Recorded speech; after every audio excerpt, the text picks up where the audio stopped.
Today I'm at Classic Car Club Manhattan, which is like Zip Car on steroids for New Yorkers obsessed with classic and modern supercars. Today we're talking about how to properly clean and detail your engine.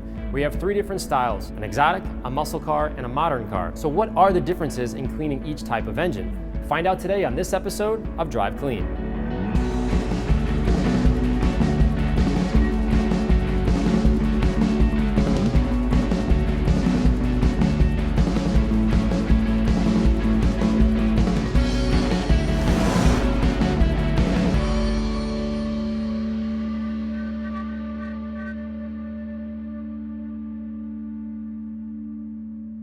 Although detailing your engine is necessary to minimize corrosion and keep a like-new appearance, most people avoid doing it because of the obvious risk.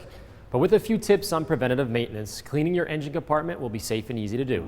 Although the overall method is similar for each engine configuration, there are a few tips unique to each style engine that you need to be aware of before you can clean it. The three most distinct engine configurations are front engine modern car. For this, we're demonstrating on a 2006 Corvette Z06, which has multiple plastic shields covering wires and computer components found in most cars today. Next is the rear engine exotic car, illustrated by this gorgeous black 2011 Ferrari 458, which has some exposed parts that can be challenging to reach because of its mid-engine placement. And finally, the fully exposed and sensitive engines found on muscle cars. No better example than the 1966 Ford GT40 with wide open velocity stacks and uncovered exhaust headers. There are 8 main steps to detailing engines, with a few variables depending on your engine type. Before you tackle the engine, be sure to avoid leaning on the fender with belt buckles and use a soft towel to avoid any scratches. Next, quickly check the engine temperature to gauge if it's hot, warm, or cold. The perfect temperature for engine cleaning depends on the level of grime it has. For example, if your engine has caked on gunk that hasn't been touched in years, having a warm to slightly hot temperature can be helpful to loosen the layers of grease. But in most cases, a cool to warm engine is ideal. While I'm inspecting the level of dirt and gauging the temperature, I also work the jams for leaves and twigs that commonly get caught in those areas. Compressed air works great as well for these tight spots.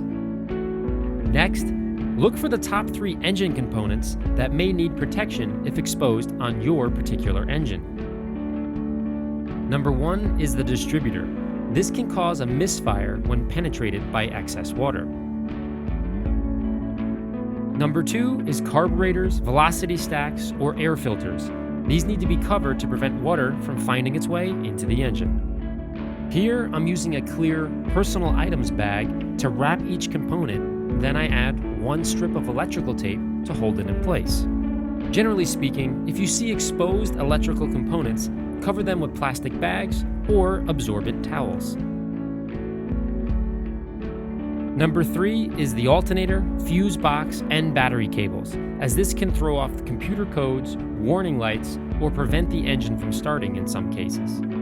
A little extra prep work here can save you a big headache in the future. This step is merely a precautionary measure to protect against water splashing during the pre-rinse and rinse process. Avoid spraying the sensitive components with direct water pressure whenever possible. Lightly rinse down the engine with a wide-angle nozzle to evenly distribute the water without causing damage to the plastic bag. Quickly move your hose around the engine compartment to minimize the amount of water because a lot is not needed during the pre-rinse. Next, add an all-purpose cleaner or degreaser to the pre-rinsed engine and immediately begin to agitate the grime with your lug nut brush, wheel woolly, and other small brushes you're comfortable with. Don't let the cleaner dry on the engine, and beware of how quickly the product will evaporate based on the engine temperature and adjust accordingly. To get into the super tight areas, I use a tiny stiff bristle paintbrush that can be found at your local art supply store.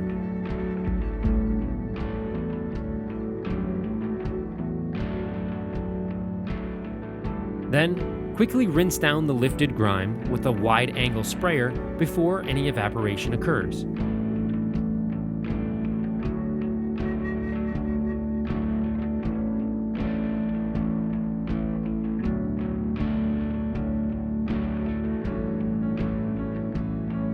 Next, dry the area with compressed air, a leaf blower, or simply wipe with a terry towel to absorb the remaining water.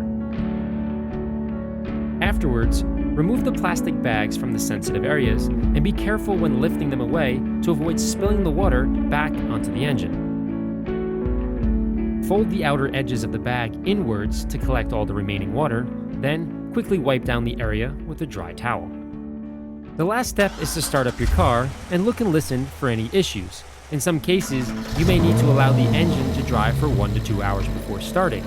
Let it run for 2 to 3 minutes and then shut it off. If desired, apply a water-based dressing to your plastic and rubber to enhance the shine of your engine bay.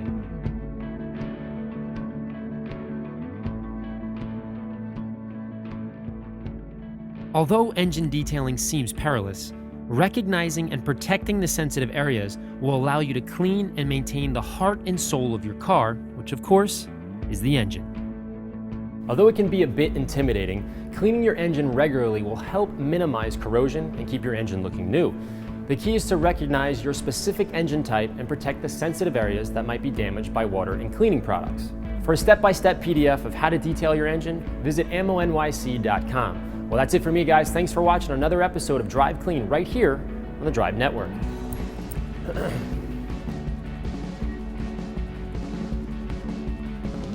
Although it can be a bit intimidating, cleaning your engine regularly will help minimize corrosion and keep your engine looking new. The key is to recognize your specific engine type and protect the sensitive areas that might be damaged by water and cleaning products. For a step-by-step PDF of how to detail your engine, you know where to go. Visit ammonyc.com. That's it for me, guys. Thanks for watching another episode of Drive Clean right here on the Drive Network.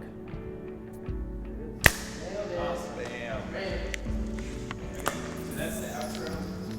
So at this point, we don't have any more capture on camera. So I'm pretty sure. So now we just need, you want to get a B-roll for that. You need a massage again. Voiceover that says,